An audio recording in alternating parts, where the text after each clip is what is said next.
Live from Kakariko Village.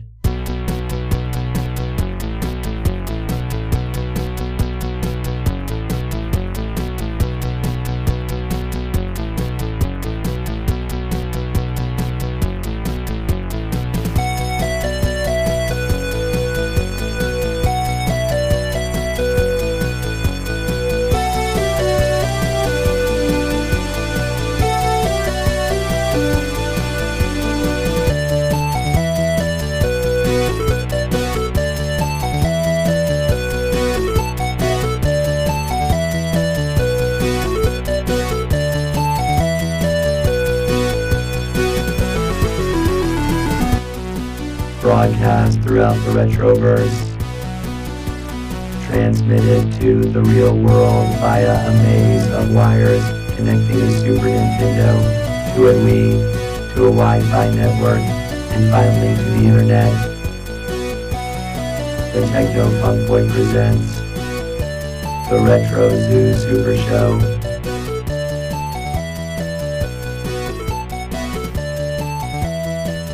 Now here are your hosts, Kai and Steven.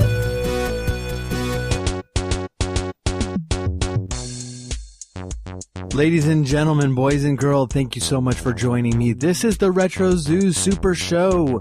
I am one of your hosts, Kai. I am joined, as always, by our producer, Drum, who is thankfully free from the peanut butter mishap that got his dome swivel stuck. Drum, it's good to be seeing the proper side of you again. How are you doing?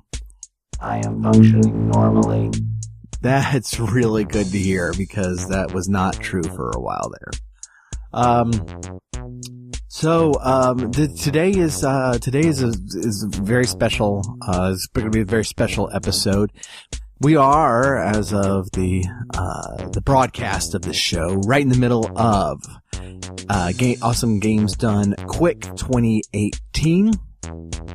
We're actually kind of on the wind down of it. It has been a lot of fun so far. I certainly have not. I'm not there. I am at home.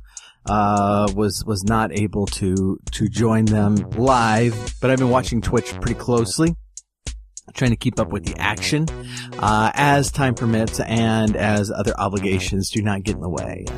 And unfortunately, as normal, you know that other obligations have gotten in the way quite a bit, but I have been able to watch a lot of it, and I'm very much looking forward to diving in when they do post all these runs on YouTube, that I'll be able to dive into the stuff I missed. So far, what I guess the biggest one that I've missed that I was really looking forward to is the Symphony of the Night run. And I think it was like a no bosses run, which is very interesting to me. So, for those who are catching up a little bit late, Awesome Games Done Quick is a speed running marathon. It's kind of the biggest one of the year. I say kind of, it's most definitely the biggest one of the year. And they raise money for a charity for a whole week. They are running, 24 hours a day, running games very, very quickly.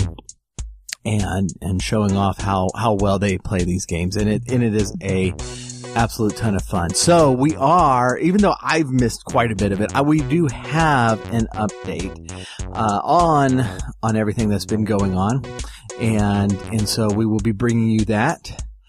We are talking. Our topic today is, in general, I kind of started thinking about this because I was thinking about adaptations of board games as video games, and I haven't played a lot of these.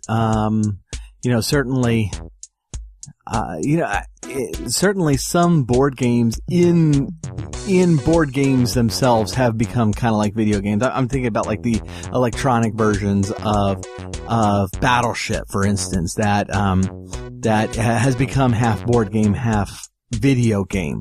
But I was starting to think about it, and And I recalled one that I haven't thought about for years, but I kind of did some research on it, and I thought it was really interesting. So we are going to be tackling that. And then, so I asked a couple of days ago, online for some, just people call in, leave voicemails, especially the people who are not able to call in during the show itself, to just give some feedback on the show, how things are going, what you like, what you dislike, and all that great jazz. And we are going to read some of those, today. I would read some. Good night. I have been staying up late because of AGDQ. And so apparently I think we're going to read voicemails. And obviously that's not going to happen.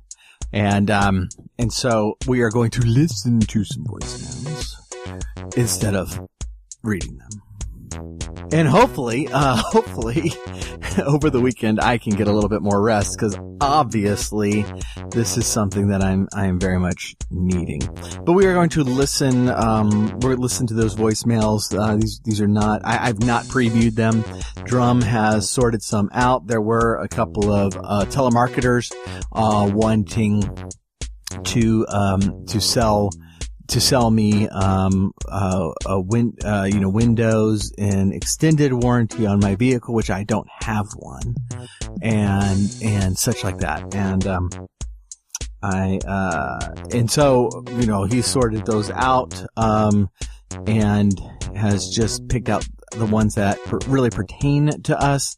And so I am looking forward to digging through those to see, kind of hear what y'all are thinking about the show. So thank you all so much for those of you who called in. We will do this in the future. So please do follow us on social media for, times that we'll be opening up the voicemail and for that.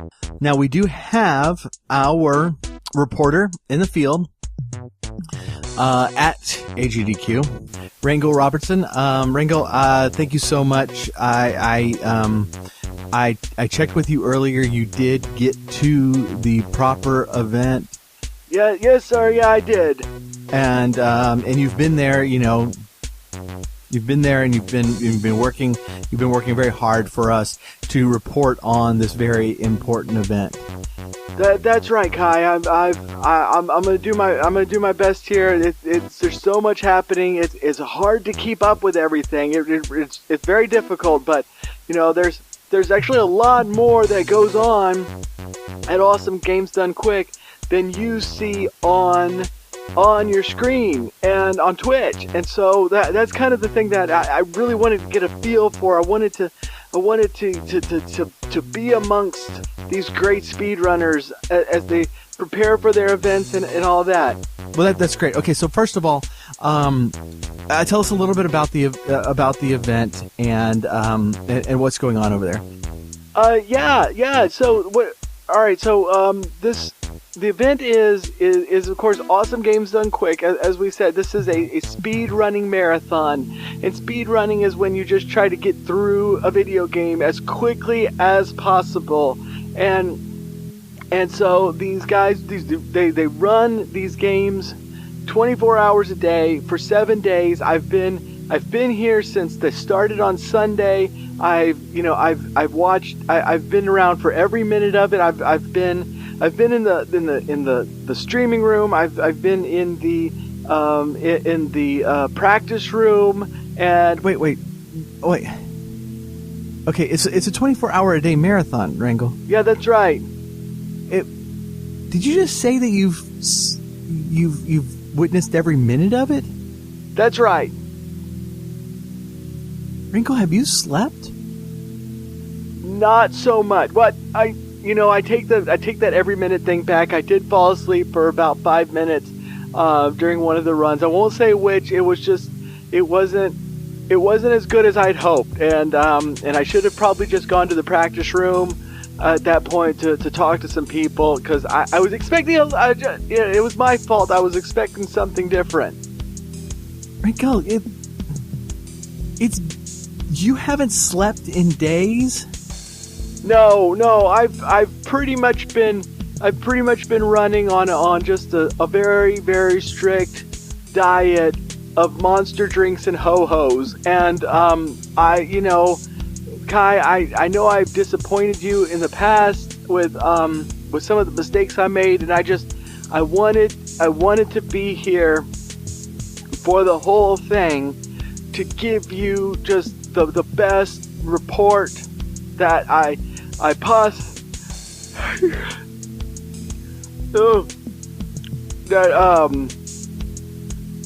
that the thing. Right. Ringo, that's not what we want. Ringo, that's a really long time. We don't expect you to watch every minute of this. No one watches every minute of it when it's live. That's just the thing. It's just it's one of those things that's always on. So whenever you're available, it's on, but you're not. Nobody just sits there and watches the entire thing. Well, yeah.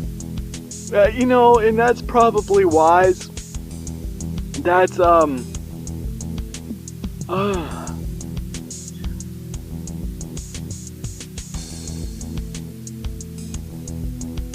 Ringo? Hey. Yeah. No, I'm here. Okay, it sounded like you faded out there for a second. I'm sorry, the cell phone reception is just very bad. It's not really what I meant, but okay.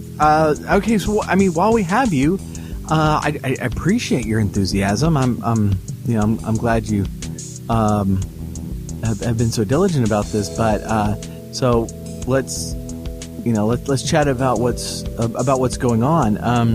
What's the atmosphere like there?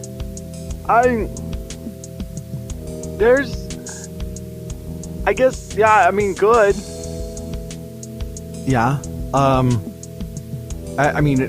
What are the people excited about? What are they?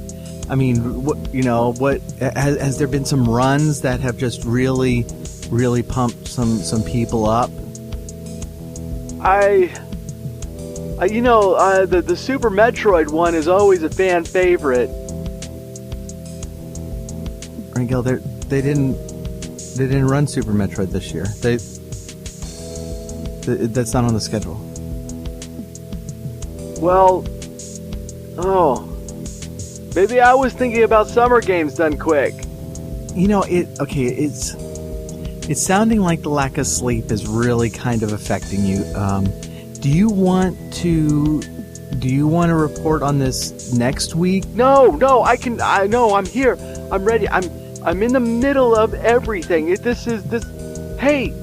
Hey, look, there's the camera. Hey, do you have it up on Twitch right now? Yeah, no, I'm watching Twitch right now. Can you see me? I'm waving to the camera. No, are you behind the couch? No, hold on, I'm right beside the couch now. Can you see me? I've got my phone in my hand, in one hand, and I'm waving. No, I don't see you at all. Maybe there's a delay. Well, what's going on around you? I actually, that's weird. There's nobody here. Kai, I think I'm in the lobby. Okay, that's not where the camera is. Oh yeah, I see that now. That's just a security camera. Yeah, there's some people staring at me now. Maybe I should head back over to the practice room or the board game room or something to Yeah, I think that'd be a very good idea. I tell you what, one of the highlights for me so far was to see the Skyrim run. I thought that was very, very entertaining, and just pretty cool to watch this massive game being. I mean, just one of the largest, most time-consuming games of all time, just being demolished like it was. Yeah, I meant to watch that, and I went out at that time to get a quesadilla, and I missed it, but I heard it was quite good. Okay. Well, yeah. I mean, that's fine. Well, you had to have liked the Yoshi's Island race. I mean, there was 4 players running this race, and they all finished the game within 2 minutes of one another. Like, I think the top 2 finishes were like 10 seconds apart, something like that. Oh, that sounds great. Okay, Rangel, are you? I tell you what, we really need to get some sleep. Why don't you head up to your room? Hey, you're tripping over the cords, man. I'm sorry. Hold on. I need to move. Hold on. Okay. Why don't you sleep? Come on back, and we'll try to chat about the whole event at a later time. I appreciate everything. Okay, we'll do, Snickerdo, and over and out from the Crystal Palace of the Goombas by the Sea.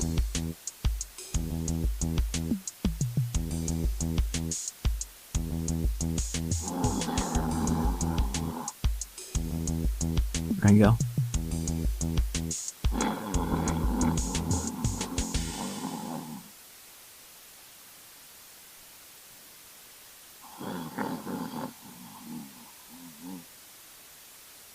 We're going to let Rangel take care of all of that.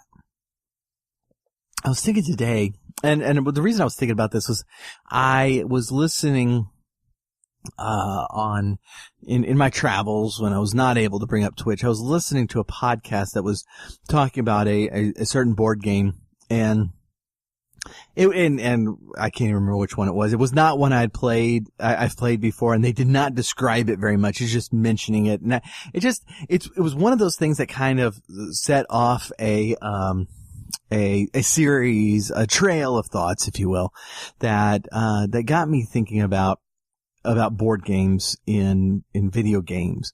And I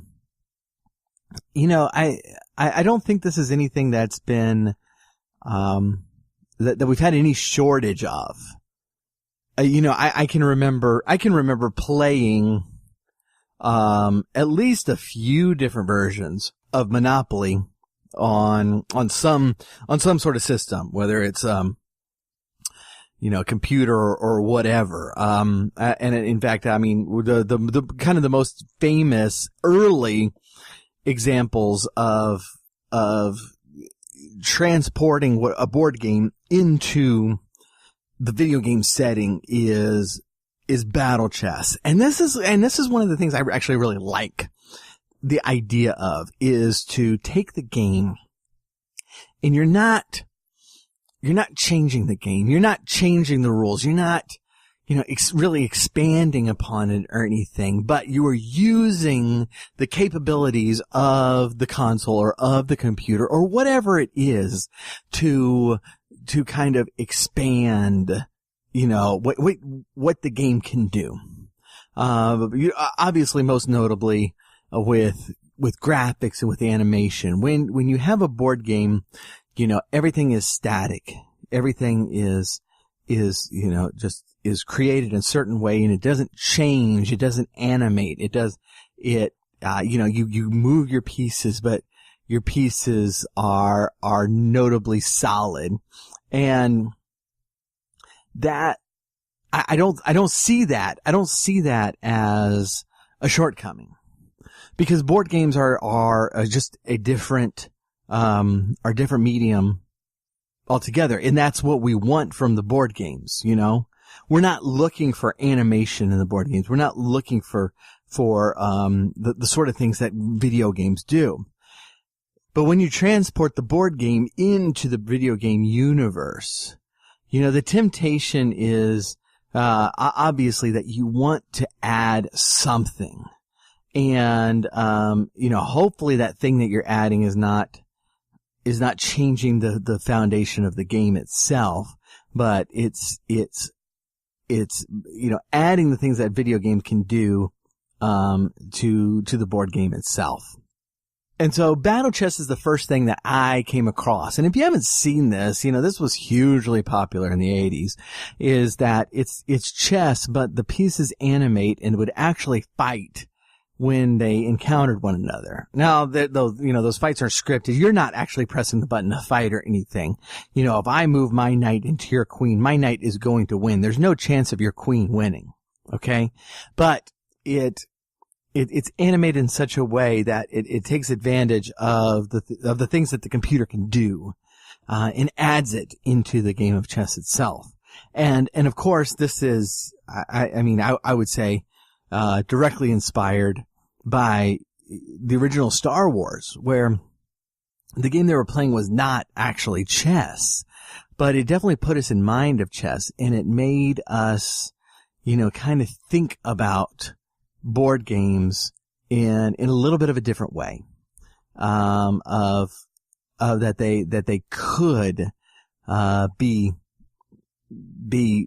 more animated. They could have more graphical features, on top of the fun that we're already having with them. And I've seen a lot of stuff come out recently of really trying to use technology, with board games to enhance our play of them. I remember in the probably early 90s, the attempt to combine like VHS technology to board games, where, you're playing this board game, and if you rolled a certain thing, or if you landed on a certain space, you actually went to your VHS tape to figure out what was going to happen then. And it was whatever, scene was up next on your video cassette. But it added that element of technology. So the stuff I said I came across several versions of Monopoly that kind of had that element to it. It's like it kind of animated some of the movements, some of the cards that you drew, but it was Monopoly. The game itself didn't change. And in fact, because it was on a computer, it held more strictly to the rules. Monopoly being the game that we most notoriously ignore the rules for, right? For all you people who, me included, who put all the money in the center, and so when you land on free parking, you take all that money. That's not in the rules, and that's the thing that's extending the gameplay to 5 hours. But it holds very tightly to the rules. But I after thinking about these things, I actually recalled, for the first time in quite a while, a game on the Commodore 64, that was very much set up like a board game. And I did not know of a board game that it had been based on prior, while I was playing this. And I did a little research today, and I found out, yes, indeed, it was a board game at first. But that is a game based on the Sherlock Holmes characters. It's called 221B Baker Street. And as I'm doing my research, it's weird the way I came across it, because it has been considerably more popular as a board game than it ever was as a computer game. And so this game is actually still in print. It originally came out in 1975, developed by this guy named Jay Moriarty. Now, okay, with the name Jay Moriarty, I'm assuming a pen name. But in the limited number of times that he actually came up, through Google, and not the surfer Jay Moriarty, who passed away a few years back,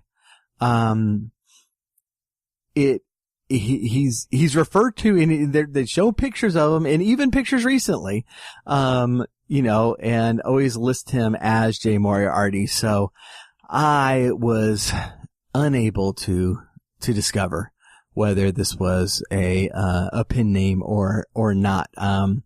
It really could be that his name is Jay Moriarty and that caused a fascination with Sherlock Holmes for all I know. But, as I said, it was developed in 1975. It is still in print and available on Amazon or wherever, all over the internet, in a couple of different versions, with expansion packs now and all of that. And so, it had some legs on it and it is pretty cool. And I'm really considering trying to track down a copy of the board game itself, because my memory of the computer game was pretty great. And so I'm thinking that the board game, especially if it has lasted now more than 40 years, has to have something going for it as well. And so, when we get back from the break, we are going to go a little bit more into the board game and especially the computer game. And then also listen in on some of your calls. So we will be back in just a minute. He comes in the night, seemingly out of nowhere, a blur of yellow whose only mission is justice. His name is already legend, but the reality doesn't quite line up with the myth, and we're about to find out exactly how wrong we've been about him. He is the Yellow Canary.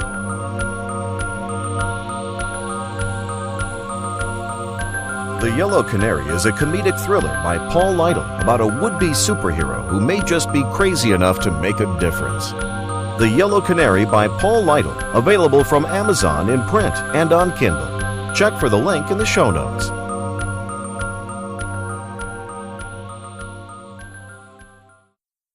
Okay, so there's one thing that people absolutely never ask us, and that's where we get our shirts. And that's because, this is radio and you can't really see what we're wearing. But despite that, we are very fond of Roslyn Press clothing. The team there is dedicated to retro gaming themed shirts that actually look good and have distinct designs. You can find them on Facebook by looking up Roslyn Press. That's ROSLAND.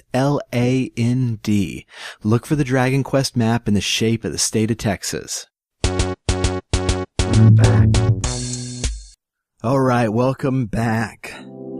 So, just really quickly about this game, and I'm going to just tell you about the gameplay of pretty much both the board game and the in the computer version, because they're pretty identical. It seems like, and there are just some small differences that I'll hit on, but mostly the difference is in the graphics and animation.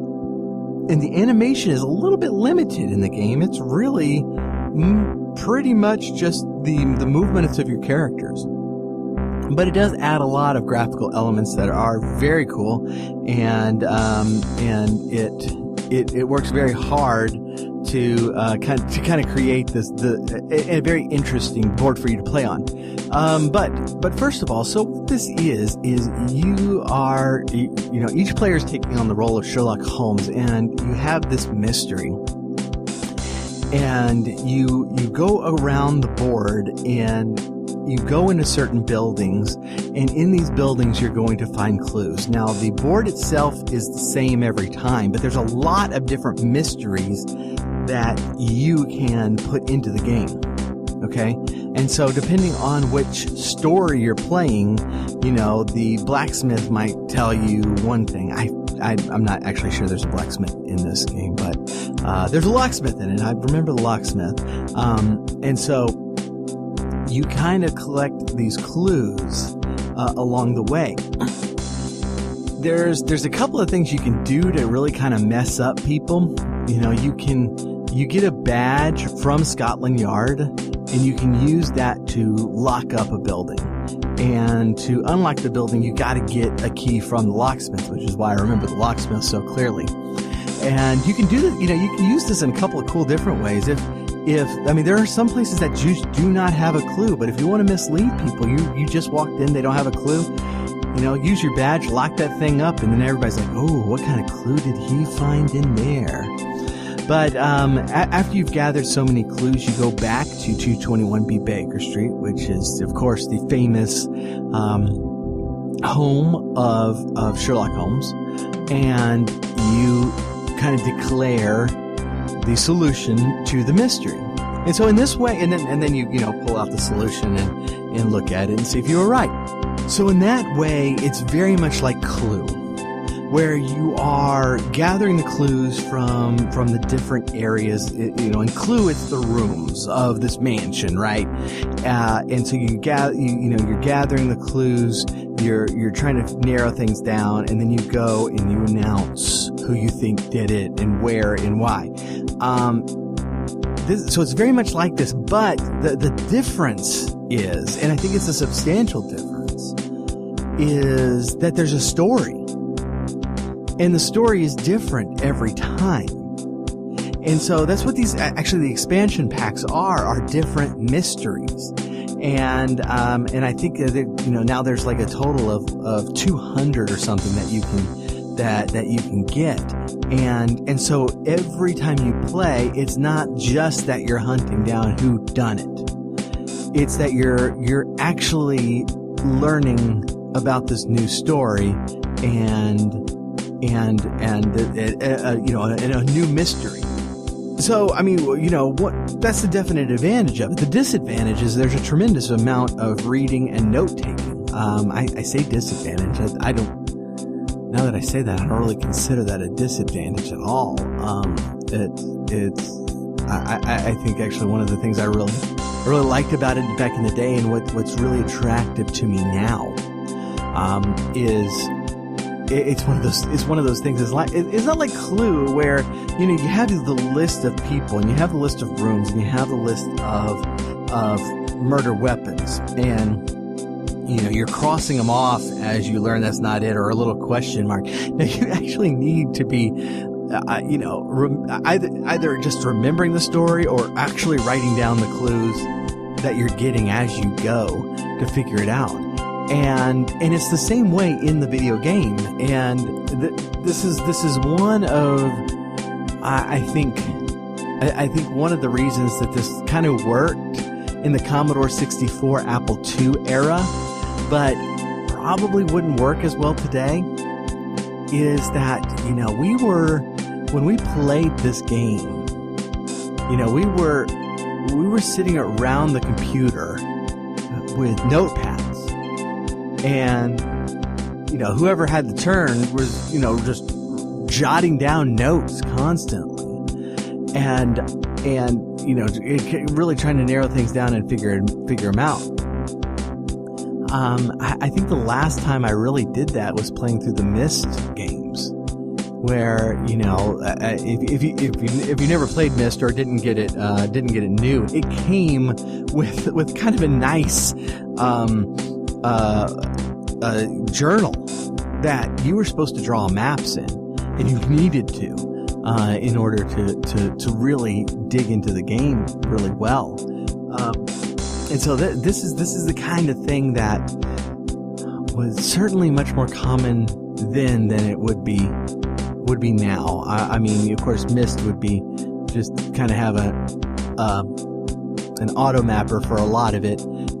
But let you take notes in game or something, then. But I'm trying to imagine what kind of situation that you could be in that like a game like 221B Baker Street would be appealing as a video game and not strictly as a board game now. And certainly not mobile, because, you got to be paying attention, you got to be taking notes. And probably not, maybe as like, one of those cheap or free internet games that, you play with a couple of people. So the differences that, like I said, in actual gameplay, it does seem like the map is bigger in the video game. And I think that's strictly to kind of give the detail of the buildings instead of instead of just having kind of the drawn buildings of the board game. You know, they're trying to add a little bit more detail to it, trying to make it look more like a real town. There's a huge disadvantage to that. I distinctly remember, you know, I was like, okay, I'm gonna walk over to the bank, and it takes me like 3-4 turns to get to the bank because there's just more spaces on the map than on the board game. And so there was a lot of walking around in the streets. That walking around was animated, and that was kind of cool. So on the board game, you play with, you know, some iconic pieces like his hat or his pipe. In the board game, in the video game, you play as one of 4 characters. You can pick Holmes himself, or Dr. Watson, or Irene Adler, or Inspector Lestrade. And so they each have their own animations. There's the characters had no advantages or disadvantages in this. They're just you know who they were, and they needed the icon for it. The walking is a little slow, and so that also extends the time that you're just in the street. And so I do think that was. That could have been done better in the game itself. But other than that, you know, even young as I was, you get the distinct impression that obviously this was a board game, and or was at least designed to look like one. I had no concept that this was an actual game at the time. Now, having the power of the internet and easy to look up stuff, it's kind of fun to find it in Amazon, and you know, just sit and think, is like, oh, that would be pretty cool. That you know, we could get that and have it as a game night with some friends or something like that. But at the time, I really do think that it was just kind of a random good get on the Commodore 64, and having a Commodore 64, there were quite a few of those that just seemed like really random games that we ran across that ended up being a whole lot of fun. There really was a great system. So a lot of you do know that there is a kind of like what's happened with the NES Classic and SNES Classic. There is a Commodore 64 Mini coming out, the C64 Mini, and this looks like it could be pretty fun. It's the keyboard that is very iconic in its look, with a joystick, and you know, on Commodore 64, there was no D-pad. This was a true old joystick. Unfortunately, the games it includes, I think they've missed some. They certainly do not have, and this one I wouldn't expect them to have 221B Baker Street. But there was some that I absolutely loved that it does not have. It's kind of hard to tell what, at that time, what was truly popular and what was not. You know, when the Nintendo came out, when the Nintendo really hit, like everyone you knew had one. Everyone. And so figuring out what was the popular game was not that big of, it wasn't that difficult, because you were trading these things, trading ideas and tips on the schoolyard, over recess, saying, hey, you can do this in Castlevania and you can do that. Because the C64 where I was not nearly as widespread, it was tough to say what was what were the really great games? So I go through the list for the C64 Mini, and I don't recognize a lot of these. There was only one other person I knew that had a Commodore, and he had the Commodore 128. And I remember playing Impossible Mission with him, and Impossible Mission is a great game. And I absolutely love that. Now, Impossible Mission and the sequel are both on the C64 Mini, and so that's really good news. There are several other kind of iconic games, but they're not as well known. From my memory, from nostalgia for me. I don't have the same connection to these games as I did with the Nintendo, even though I had the Commodore 64 earlier. And it's simply a matter of, it's just, the games I had were not these, and the games I had, I absolutely loved and would love to play them again. But most of them are not this. And so, it's tough for me to say, that, hey, this is a good list or this is a bad list. It seems like most of the people I'm listening to online, say that it's missing a lot.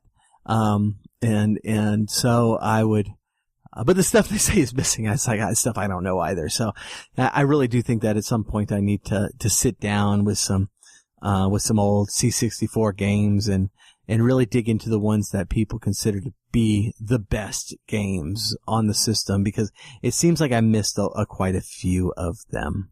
But yeah, that's 221B Baker Street. I'm kind of interested in hearing from people who've played the board game or who really like it and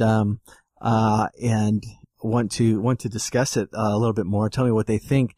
You can always find us Techno Funk Boy on Instagram, on Twitter, on Facebook, and pretty much everywhere else. And so do find us on social media and let us know what you think. I would be very interested in getting into some C64 conversations there as well. That was a fantastic old system, and had some great stuff on it. So Drum, are we all set up for the voicemails? That is affirmative. Great. Okay. Well, we are going to jump into some voicemails, and so I appreciate those who called in and let us know how we're doing and what they like or dislike about the show. And I'm curious, very curious as to what you've said. So without further ado, let's get into the first one. Kai, this is Greer. Hey, let me tell you something. I just heard the soundtrack from Earthbound. Hey, guess what, man? I think they sampled some stuff. Don't say anything. I heard some stuff off some of my old records that I think they picked. They might get in trouble. Bye. Yeah, thanks for calling, Greer. Yeah, that's actually probably true. They could definitely get in trouble for that. And anyways, let's jump to the next one. Hey Kai, it's Anla. A couple of weeks ago, you started asking me a question when Drum interrupted, and I just wanted to know if you still wanted to ask me, the question. Nope, those personal message. Let's just stop that right there. The message is not over, Kai. That's okay. Let's just move on. Yes. This is a message for the Techno Funk Boy. This is Philip. I called several episodes ago to inquire. I was a little confused. I'm calling to kind of apologize because I was a little confused as to the format of your show. I am an aficionado of talk radio. And I spend, a good chunk of my waking hours listening to talk radio. And I tuned into your station thinking, this is something similar that you were doing, and I was very confused as to your format and what you were trying to accomplish. But since that first listening, and since calling in the first time, I have listened further and have gotten a better sense of your style, of your format, and what you are trying to do. And I've come to like it quite a bit. And so I do wanted to call and say, I shouldn't have called to try to talk about Trump in that episode. I was trying to make your show what I thought it should be instead of what it is. And so I realize my mistake now, and I'm glad I've taken the time to listen further, because I have very much enjoyed your show. And so I do have a question for you. It's much more in line with what you are, what your format is, what your style is, how y'all are as people. And so with that said, I would like to ask my question is, what do you think about the situation in Syria right now? Because it seems like we've gotten distracted from that topic quite a bit lately, and I'm just not hearing that much about the situation in Syria. And I thought, maybe you can share your expertise in that, and let me know, if there's something going on in the Syrian situation that we need to be concerned about, or things settling down there. I appreciate your time, and I will. I'm greatly anticipating the answer, and thank you again. I tell you what, let's just go on to the next one. Hey, Kai and Steven. Hi, this is Timmy. I wanted to call, and I'm sorry I missed you live, because I think you'd be excited. I got a Christmas present that I wanted to tell you about, because I think you'll like it.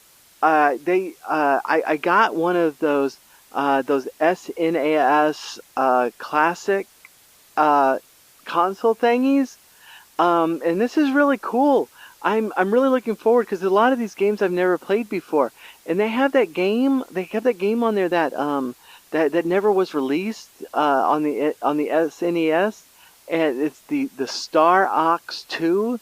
I always remembered that the game was Star Fox instead of Star Ox, but the box says Star Ox, and so I'm thinking that maybe that was like with Dragon Warrior, that the Japanese version had a different name that the Americans couldn't use because of some trademark or copyright or something, and so maybe like there was another game or something called Star Ox, and so they had to change it to Star Fox. That maybe that's going on. I can't remember what I can't remember what the real name of Dragon Warrior was. It's something like Quest for the Dragon Warrior, or Warrior for the Dragon Quest or something. I don't know. But anyways, I'm very excited. I'm gonna go plug this in now and try to dig into some of these games. It looks really good. So hopefully I'll get to talk with y'all soon. Bye. Okay, Timmy, I think you got ripped off. I think your parents got confused and you got ripped off. In fact, I'm pretty certain of it. So you might tell them about it, or if you like the Super NES Classic Edition,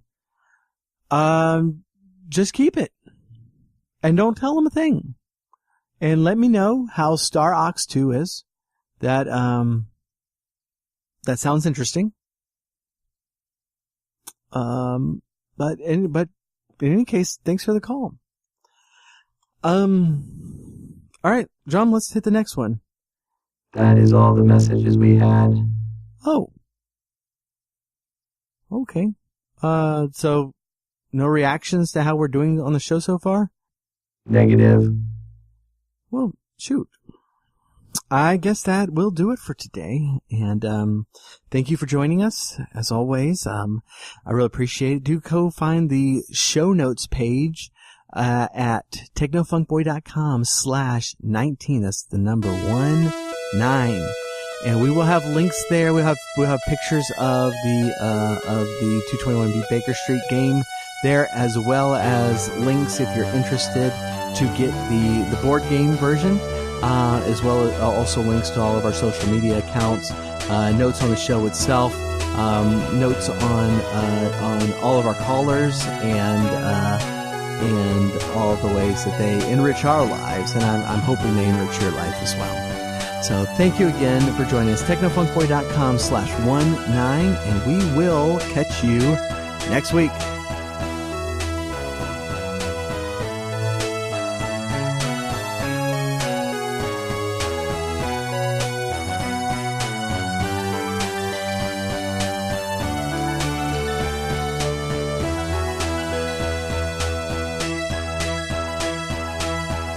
The Retro Zoo Super Show is brought to you by the Techno Funk Boy.